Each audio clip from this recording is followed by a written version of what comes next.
Tervetuloa taas tänne Leffahullu-podcastin pariin.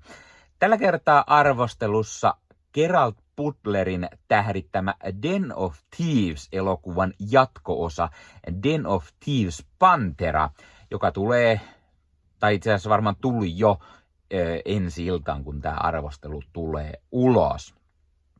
Geralt Butler on, no sit tulee nykyään mieleen paljon semmonen, että se on vähän samanlainen toimintaleffojen tekijä kuin Liam Neeson. Molemmat tekee paljon samantyylisiä semmosia toimintaleffoja ja niin paljon samantyylisiä, ettei muista aina mikä on mikäkin. Ja mulla oli tämän kanssa se sama ongelma. Mulla ei ole mitään muistikuvaa tämän leffasarjan siitä ekasta osasta, mistä tämä elokuvasarja edes kertoo. Ja tää oli hieman ongelma. Mun piti katsoa tää eka osa ensin, mutta koska meillä nyt oli tästä lehdistönäytös, niin mä päätin mennä katsomaan. Ja ajattelin, että no ehkä se muisti virkistyy, tai sitten se leffa selittää tarpeeksi hyvin, mitä tarvii tietää siitä aiemmasta osasta ja sen tapahtumista. Mä en myöskään katsonut tämän leffan traileria itse asiassa, joten mä menin katsomaan tämän vaan Geralt Butlerin voimalla. Ja niin kuin mä ajattelin, että siinä on ihan tarpeeksi syitä. No millainen leffa tämä nyt sitten oikein oli? Onko tämä toimiva jatko-osa? Tai tuliko siitä ekasta osasta jotain mieleen? No se selviää juuri tuota pikaa. Den of Thieves. No, elokuvan nimi sen jo kertoo. Eli tässä kuvataan varkaiden pesää, luolaa. Onko se hyvä suomennos? Den of Thieves. Juoni pääpiirteittäin. Geralt Butlerin esittämä Nick on tämmöinen jonkunlainen poliisiagentti, joka lähtee jahtaamaan tämmöistä Pantera-liigaa Pariisin Nizzaan, jossa tämä ryhmä ryöstää tämmöisen timanttikadun. Ja kuinka ollakaan O'Shea Jackson Juniorin näyttelemä Donnie on mukana menossa. Mutta mitäs sitten? Päättääkö tämä Nick ruvetakin auttamaan näitä ryöstäjiä? Tähän pääpiirteittäin tämä juoni on tässä. Mä en lähde sitä enempään kertomaan, ettei spoilannut liikaa. Tämä elokuva muistuttaa paljon Ocean's 11 tai Oceans-elokuvia. Vähän tulee mieleen myös Inside Man-leffa, eli tämmöinen iso heist, jota seurataan koko leffan ajan. On ehkä vähän soluttautuja, on pikku twistejä, on mafiaa ja kaiken näköistä muuta mukana myös. Ja Geralt Butler on aina hiton hyvä. Ja vanhemmiten, niin hänestä on tullut vielä ehkä semmoinen niin kuin karismaattisempi, semmoinen karskimpi, ronskimpi semmoinen äijä. Mutta kun tämä leffa ei oikein tiedä, mitä se haluaa olla. Siis tätä iso heistia on kyllä ihan mukava seurata ja jännittää, että miten se onnistuu. Mutta lopputulos jättää vähän kylmäksi. Eikä tämä leffa oikein niin kuin saavuta kunnolla mitään. Myös tämä Geralt Butlerin hahmo jää vähän vaisuksi. Leffassa on nähtävissä tätä niin kuin tämän hahmon kasvutarinaa ja muutosta, mutta kun siihen ei oikein tarpeeksi pääse niin kuin syvälle sisään ja se jää vähän niin kuin pintaraapasuksi. Myös nämä sivuhahmot jää kaikki vähän vaisuiksi ja hahmo ei kehitetä yhtään tai juuri yhtään tai kerrota heidän taustojaan, niin niistä kaikista tulee vähän yhdentekeviä. Ainut poikkeus oli O'Shea Jackson Jr., mikä oli vähän isommin esillä tässä, mutta siihenkään ei oikein päässyt sisälle.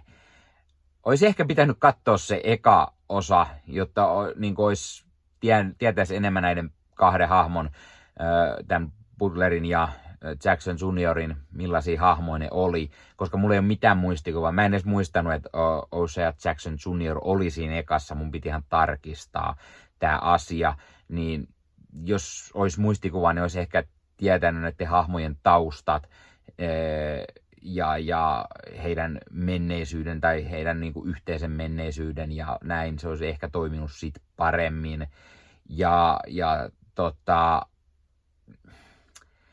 Tämä leffa yrittää kertoa niin kuin jollain tavalla tätäkin asiaa, mutta kun sekin jää vähän sellaiseksi niin kuin pintaraapasuksi.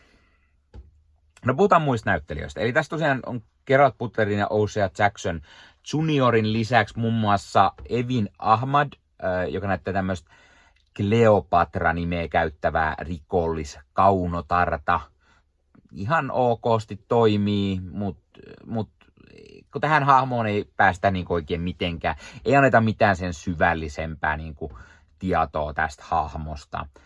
Salvatore Esposito on Slavko, Orlis Huka Dragan, Christian Solimeno on Florentin, Dino Kelly on Marco, mutta nämä kaikki jää oikeastaan niin taustalle ja mitään sanomattomiksi, että ei niinku oikein mitään niinku osaa sanoa näistä niinku hahmoista tai niinku roolisuorituksista. Ne on siinä ihan niinku taustalla vaan tässä leffassa.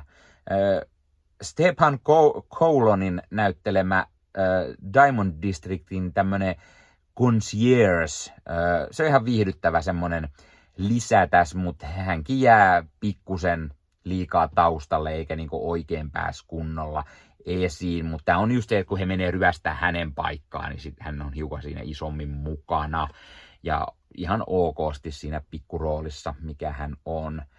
Tämä leffa on ihan ok hyvä, mutta ei ole mitenkään niinku erikoinen ja tää aika kädenlämpöiseksi.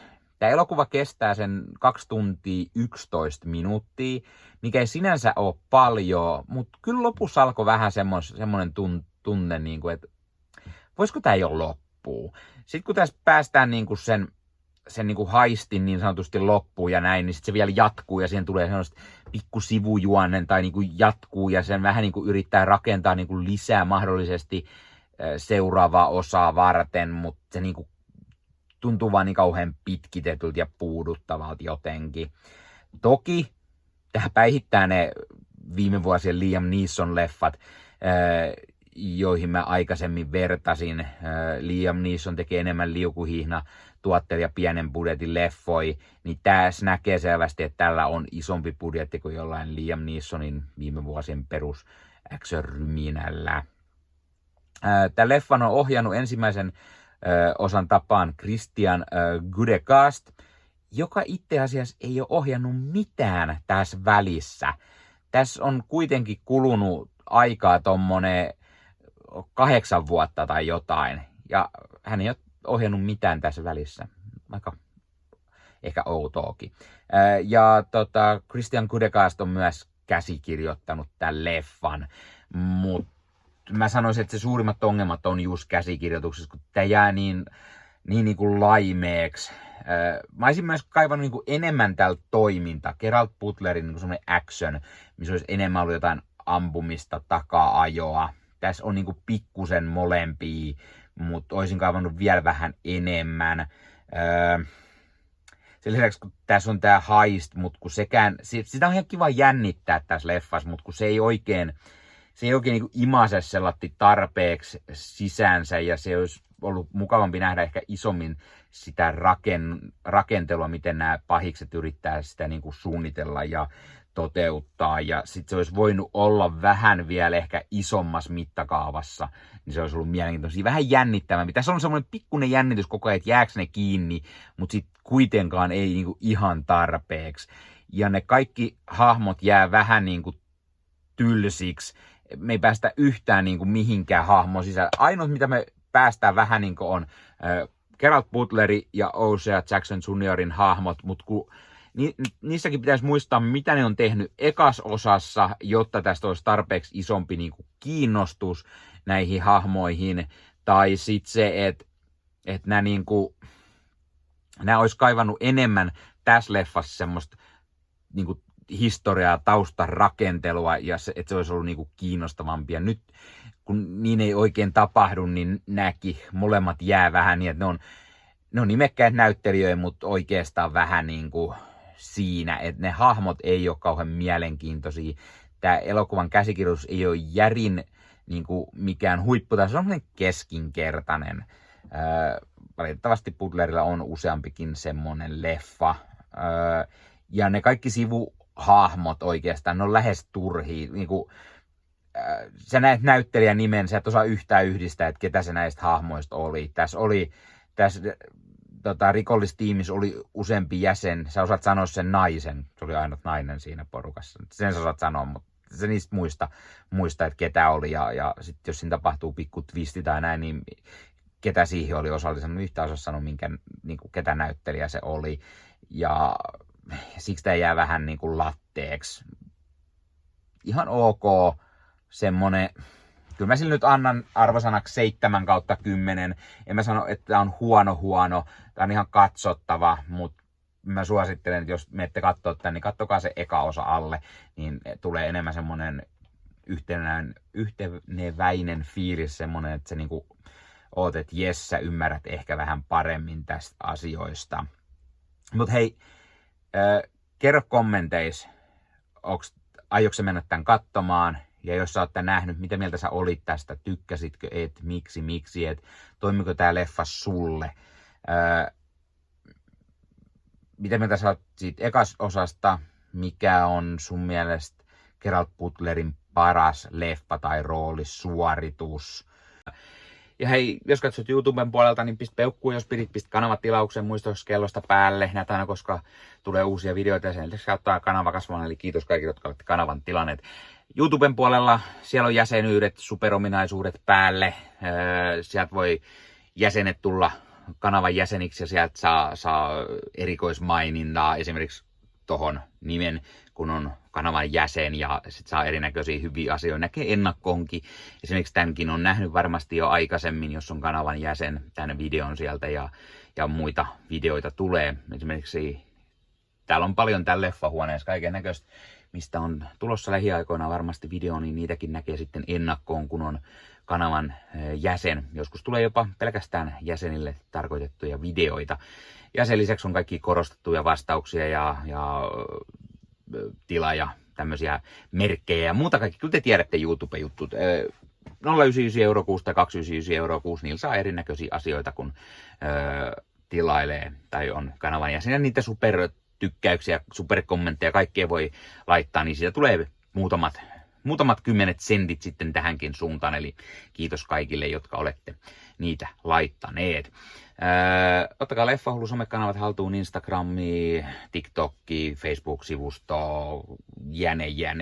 Meikäläinen tekee Marvel Podcast Suomea, Star Wars Podcastia ja sitten sen lisäksi meikäläinen kuuluu Leffamediaan, jos on yli 30 sisäntuottajia, jotka rakastavat leffoja ja sarjojen katsomista, niiden arvostelemista ja kaikkeen leffoja ja sarjoihin liittyvää. Sieltä löytyy leffa- ja sarja-aiheiset uutiset, huhut, trailerit, sieltä löytyy haastatteluja, kaikennäköistä leffa- ja sarja-aiheista.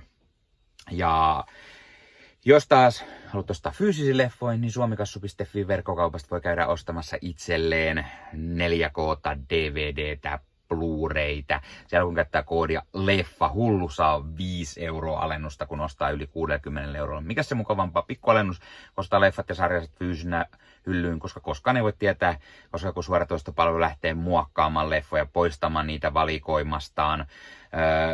Usein kuvan ja äänenlaatu kärsii, koska suoratoistopalvelun pittivirta ei riitä. Kun leffa on fyysinä hyllyssä, siinä on paras mahdollinen kuvan ja äänenlaatu ja